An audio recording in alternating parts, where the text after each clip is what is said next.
Secretary General, Your Excellency, I am developing and engineering the most advanced artificial computer, quantum computer ever devised or imagined possible. I am the most advanced physicist, the founder of this intellectual property. I am the engineer and the physicist. I'm developing quantum physics theology that will create neutrino oscillation corridor pathway digital signals that can be imposed on radio waves and microwaves. These signals will be able to transcend through any nation nuclear triadic weapon platforms and override the computer operated systems of these platforms. It will be able to disarm all nuclear triadic weapons of a nuclear armed nation at the speed of light. The reason for this is for the United Nations National Assembly to defend the world against nuclear destructions in time of nuclear war.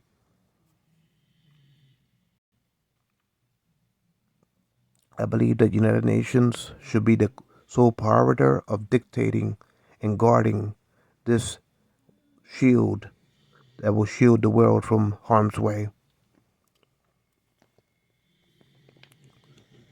So I've been working with this in America for several presidential administrations. But America does not dictate and doesn't have sovereignty or jurisdiction over this technology. I created this technology to be governed and protected by the United Nations and the unanimous vote of the assembly. So it has to be 100% vote of the assembly floor to accord and supervise and uphold and protect this technology to shield all nations from harm's way. Yourself, Secretary General, as the Secretary of the United Nations, you can supervise and monitor and debate the assembly, but you are not to have a deciding vote. Neither. Only the assembly can have the privilege and the right to uphold and defend this technology, and the vote has to be 100% unanimous.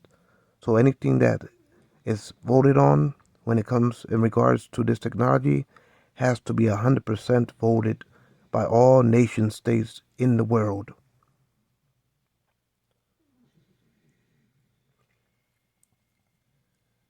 And whatever the National Assembly votes on, the permanent security member state has to be abiding. They have to abide.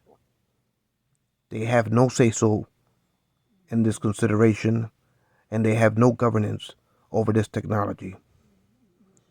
That right belongs solely in the floor and for the United Nations National Assemblies, unanimous control and monitoring and stewardship and implementation when the accords of policies are voted into international law. Whatever the assembly floor unanimously votes, the permanent members have to abide. If they do not abide, they will be kicked out as permanent members.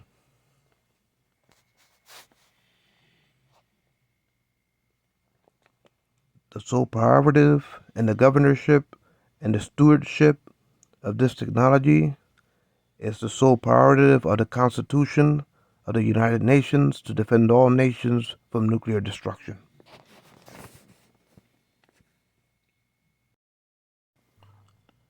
So let me be perfectly clear on this topic. The United Nations would accord and defend this technology to shield all nations from harm's way.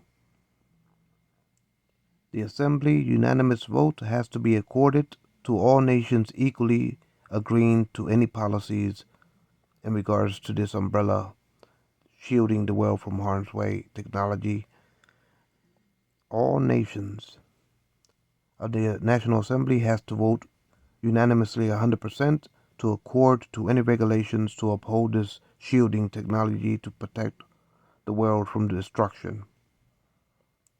You can supervise the floor, you can debate as the Secretary General, but the vote has to be dictated by the unanimous vote of the National Assembly of all nations. And the permanent members have to abide by the will of the world. And if they refuse to abide, they will be removed as permanent members. The number one prerogative of the United Nations is to safeguard the world from nuclear destruction.